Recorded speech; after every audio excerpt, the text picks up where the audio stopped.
नमस्कार दोस्तों, आप सभी का इन्वेस्ट विद सुमित में स्वागत है। क्या आपने नोटिस किया कल रात यूएस मार्केट में सॉफ्टवेयर स्टॉक्स कैसे अचानक टूट गए और आज सुबह इंडियन आईटी स्टॉक्स में भी पैनिक सेल ऑफ क्यों दिखा?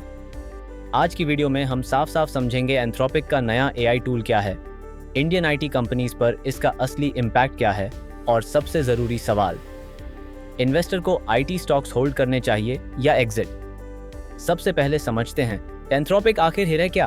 एंथ्रोपिक एक ग्लोबल एआई कंपनी है जो पहले से ही क्लॉड नाम का पावरफुल एआई मॉडल बना रही थी।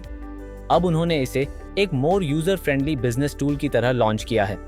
मतलब legal work, data analysis, coding, documentation और एंटरप्राइज टास्क्स अब पहले से कहीं ज्यादा ऑटोमेशन के साथ पॉसिबल हो गए हैं। यहीं से प्रॉब्लम शुरू होती है, क्योंकि जैसे ही ये टूल आया, सास और ईआरपी कंपनीज के शेयर्स 10 से 11% तक गिर गए। इन्वेस्टर्स को डर लगा कि अगर एआई खुद काम करने लगा तो ह्यूमन बेस्ड सॉफ्टवेयर सर्विसेज की डिमांड घटेगी। अब सवाल ये है, इंडियन आईटी कंपनीज भी उसी कैटेगरी में आती हैं क्या? शॉर्ट आंसर है नहीं, पूरी तरह नहीं। एनालिसिस में साफ बताया गया है कि Indian IT companies first derivative impact में नहीं आती। हम सास प्रोडक्ट बेचने वाले नहीं हैं, हम मेंटेनेंस, इम्प्लीमेंटेशन और लॉन्ग टर्म प्रोजेक्ट्स करते हैं। इंडियन आईटी प्रोजेक्ट्स आमतौर पर 5 से 6 साल चलते हैं। इसका मतलब एआई का इम्पैक्ट एक दिन में नहीं पड़ेगा। इसलिए जहां ग्लोबल सास प्लेयर्स एक ही झटके में टूटे, इंडियन आईटी स्टॉक्स आज करीब 5 से 6% गिरे। ये रिएक्शन पैनिक नहीं बल्कि लॉजिकल एडजस्टमेंट है। लेकिन एक बात साफ है दोस्तों, एआई कोई टेम्पररी ट्रेंड नहीं है।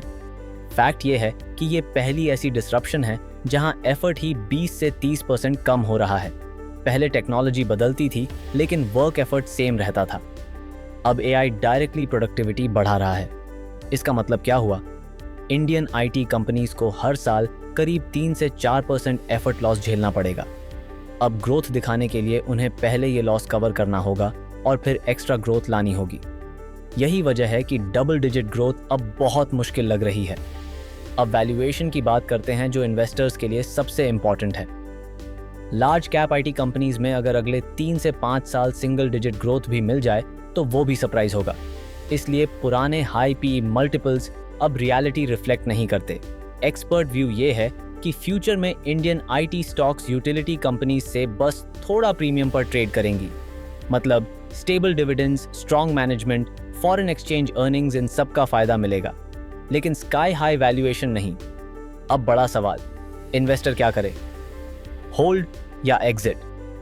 क्लियर आंसर ये है, अगर आपने आईटी स्टॉक्स ऑलरेडी बहुत ऊंचे वैल्यूएशन पर खरीदे हैं तो टाइम करेक्शन या प्राइस करेक्शन दोनों पॉसिबल हैं। फास्ट मनी यहां से निकल चुका है, लेकिन इसका ये मतलब नहीं कि इंडियन आईटी कंपनीज खत्म हो जाएंगी। हम आज भी वर्ल्ड की सॉफ्टवेयर फैक्ट्री हैं। एग्जीक्यूशन स्पीड, कॉस्ट एफिशिएंसी और स्केल में हम अभी भी बेस्ट हैं। एआई का रियल थ्रेट सास और ईआरपी कंपनीज के लिए ज्यादा है। Indian IT companies comparatively least impacted रहेंगी, लेकिन रिटर्न स्लो होंगे और पेशेंस की जरूरत पड़ेगी। इसलिए फोमो यहाँ है दोस्तों। जो इन्वेस्टर ये सोच रहा है कि आईटी स्टॉक्स में जल्दी डबल होगा, वो शायद डिसअपॉइंटमेंट झेले, और जो स्मार्ट इन्वेस्टर वैल्यूएशन और टाइम होराइजन समझता है, वो पैनिक में सेल नहीं करेगा। अगर आपको ऐसे real time market impact, AI disruption और इंडियन स्टॉक मार्केट की ग्राउंड रियलिटी जाननी है तो वीडियो को लाइक करें, फॉलो करें और सब्सक्राइब करें, क्योंकि हम ऐसे रेलेवेंट और प्रैक्टिकल स्टोरीज हर दिन लेकर आते हैं।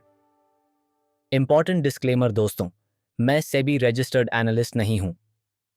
इस चैनल पर बाय या सेल रिकमेंडेशन नहीं दी जाती। ये वीडियो सिर्फ एजुकेशनल पर्पस के लिए है। किसी भी इन्वेस्टमेंट से पहले अपने फाइनेंशियल एडवाइजर से सलाह जरूर लें।